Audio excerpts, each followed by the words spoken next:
Business Club de France des entrepreneurs avec Michel Picot. Bienvenue dans cette nouvelle édition du Business Club de France des entrepreneurs. Une émission un peu spéciale aujourd'hui puisqu'il s'agit d'une émission consacrée de plusieurs reportages. C'est le tout image et c'est parti.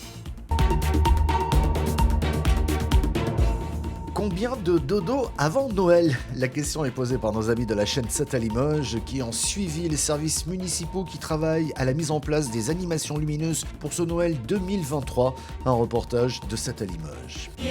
Bientôt Noël et les services de la ville de Limoges préparent depuis début octobre les décors et les éclairages des fêtes. Pour cette année, les illuminations représentent un groupe de 10 personnes qui, petite nouveauté de cette année, ont principalement travaillé de nuit, de manière à pouvoir travailler un peu plus sereinement pour la tranquillité des riverains et limiter l'impact sur les activités des rues qui sont concernées. Ici, on est sur sans doute un des points les plus emblématiques, c'est le séquoia de la place de l'hôtel de ville.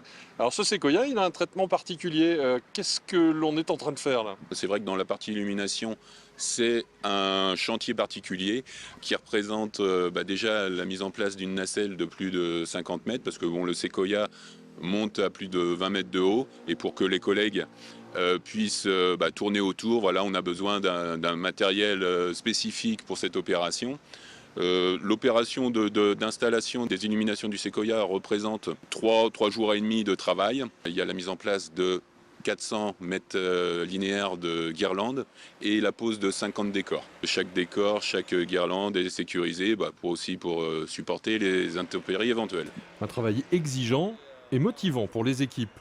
Mais tous les agents municipaux sont attachés à cette période et tout le travail réalisé par rapport, que ce soit sur les illuminations, sur l'installation du marché de Noël, participe à l'ensemble de la magie et les ateliers municipaux sont très attachés à ça. Aujourd'hui débute le traçage des emplacements pour les chalets du marché de Noël, place de la République. Alors à votre avis, encore combien de dodo avant Noël?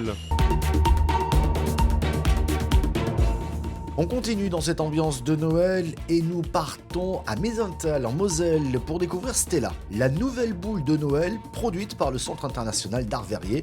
Un reportage de Julie Druot de Moselle TV. Une boule en rotation parfaite. La verrie Meisenthal présente Stella, l'édition 2023 de sa boule de Noël. Son design se veut épuré et hypnotisant afin qu'au sortir de sa boîte, on ait envie de la faire danser. C'est le prolongement de ce qui se passe en fait quand elle est soufflée. C'est-à-dire que le verre il ne doit jamais s'arrêter de tourner sinon elle coule sur lui-même. Donc c'était de prolonger ce mouvement-là et le mouvement un peu intuitif de la boule qui est suspendue et qui de toute façon allait avoir ce premier mouvement très lent. C'était de l'amener plus loin et d'en faire presque un spectacle. Celle-ci on a pu la poser et très vite en fait on a vu que le galbe qu'on avait choisi en dessous permettait vraiment qu'elle tourne comme une toupie et qu'elle s'arrête, qu'elle tourne très longtemps. Ça a été une belle surprise. Un rituel local, attendu chaque année avec impatience. Il y a cet intenable suspense, mais il y a aussi le bonheur de voir éclore devant nous une nouvelle histoire contée par un designer qui vient aborder cette tradition locale d'une nouvelle manière.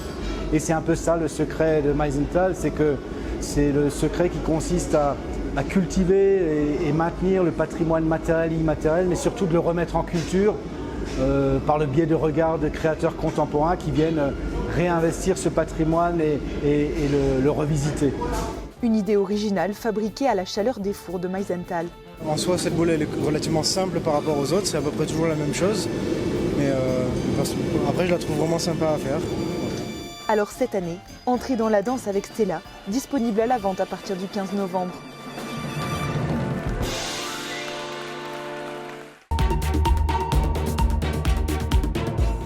Noël, c'est aussi les marchés, plus ou moins grands, plus ou moins importants, mais qui ont une importance capitale sur le chiffre d'affaires annuel de nombreux producteurs de produits justement du terroir.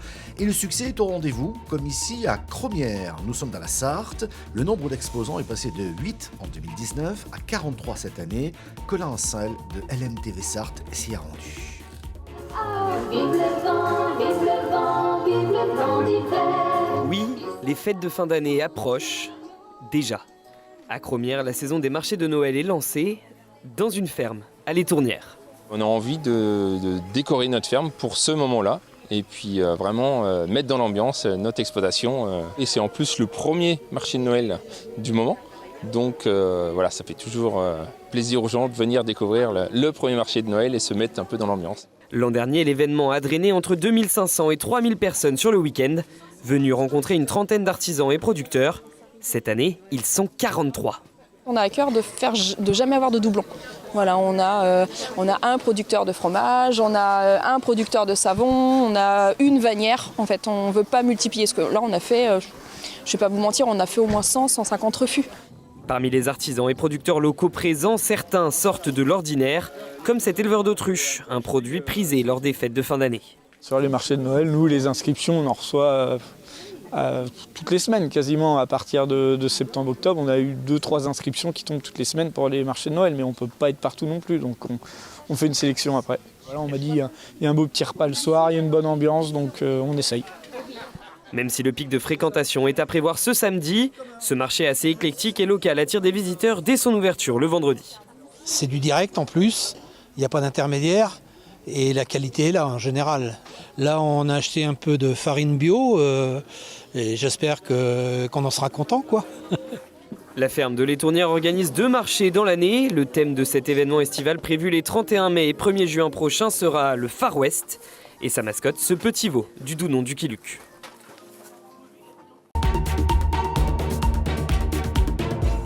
Il y a Noël, puis le jour de l'an qui arrive avec son lot de calendriers pour 2024, comme celui des Belles des Prés. Dans l'Aube, Manon Vérité, gérante de l'exploitation au cœur de la chèvrerie, a posé pour ce calendrier qui rassemble des photos d'agricultrices de la France entière.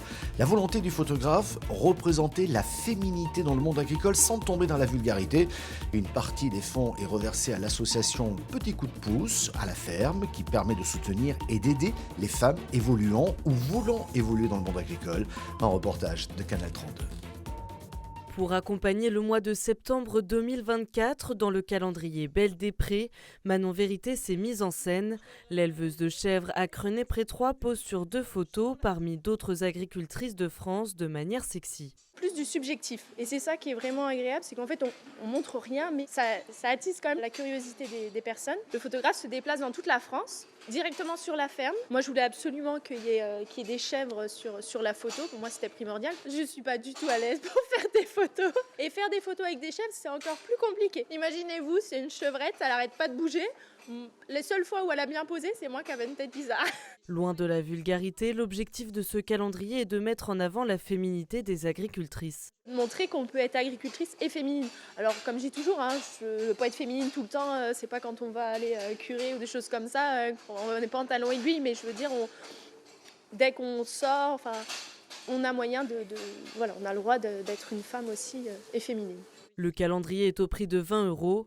Une partie des fonds récoltés sera reversée à l'association Petit Coup de Pouce à la ferme, qui aide les agricultrices en activité ou voulant se lancer. Un coup de pouce, c'est pas grand-chose, mais ça aide des fois. Puis ça permet de prendre confiance en soi aussi. Moi, je suis dans un métier, souvent les chèvres, on a beaucoup de femmes qui travaillent dans ce métier-là. Il y a des métiers un peu moins femmes. Il y a un moment, si on a envie, on peut le faire, qu'on soit un homme, une femme. Et inversement, les métiers qu'on dit plus femmes, mais où les hommes vont travailler dedans, en fait. Moi, je trouve qu'il n'y a pas... Enfin, on peut faire ce qu'on veut. Pour terminer, voici une entreprise pas comme les autres. 3000 personnes y travaillent, dont 50 artistes. Je veux parler du Cirque du Soleil. Après 5 ans d'absence, l'entreprise québécoise Le Cirque du Soleil fait son grand retour en France. Jusqu'au 14 janvier 2024, la compagnie de spectacle a posé ses bagages sur l'île des impressionnistes de Chatou, dans les Yvelines. Dans les coulisses de ce cirque mythique, suivons nos guides de TV78, Gabriel Gontier et Thomas Fletcher.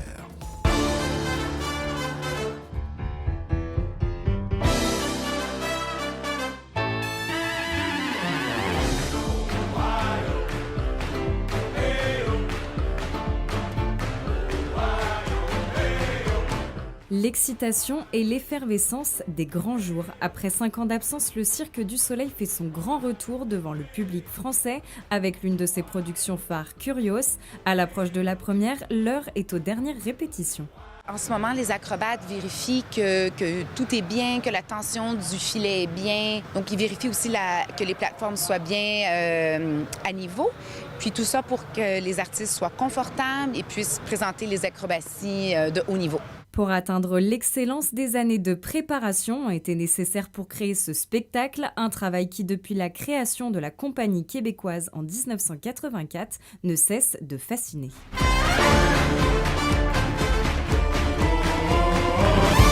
Avec près de 3000 collaborateurs, la magie s'opère aussi en coulisses où tout doit être parfait. Bonjour, je suis Becky Williams. Bienvenue dans les backstage. Ici, nous avons certains accessoires. Donc nous avons 464 accessoires. Ici, vous voyez beaucoup de choses inspirées de la révolution industrielle, le train à vapeur et le gramophone. Un de mes accessoires préférés que nous avons sur le spectacle, on vient de recevoir la touche finale, c'est la main mécanique. On l'utilise pendant le numéro de contorsion.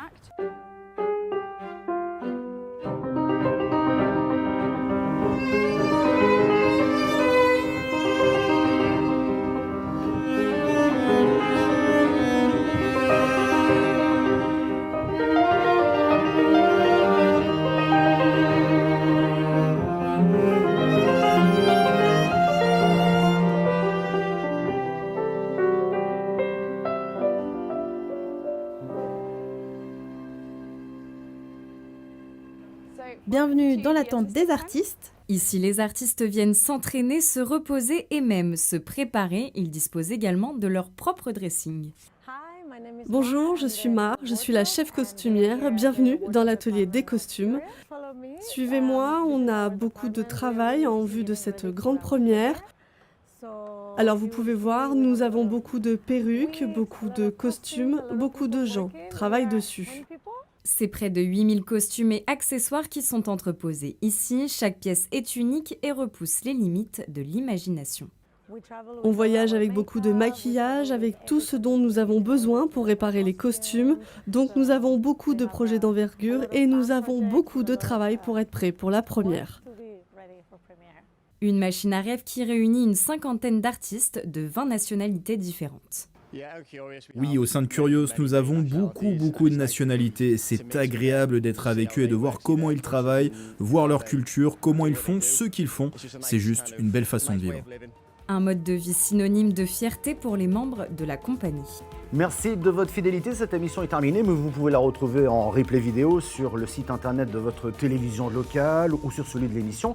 Elle est également diffusée en podcast audio que vous pouvez écouter à tout instant. N'hésitez pas à vous abonner sur toutes les bonnes plateformes. Et merci également aux radios qui diffusent cette émission. Bonne semaine, à la semaine prochaine.